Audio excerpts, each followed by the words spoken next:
Hi, my name is Sampson Canacoo, and I'm a master's student in manufacturing engineering at UTRGV, and I have the opportunity to do research with the iDream4D Consortium. My research involves the post-processing of additive manufactured Inconel 718 to reduce surface defects using laser ablation and CNC grinding. During my time at iDream4D, I have had the opportunity to author a peer-reviewed paper for the SME North American Manufactured Research Conference. I have also had the opportunity to spend the last summer at Oak Ridge National Laboratory in Tennessee as a materials engineering intern in the neutron scattering division. To me, iDream4D is a research consortium where I get to apply the theories I learned in class to contribute to pioneering and improving technologies for real-life applications.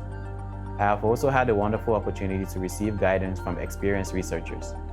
I am grateful to Dr. Lee, the College of Engineering and Computer Science, the U.S. Department of Defense, DoD STEM, and iDream4D for these opportunities. Thank you, and Visa.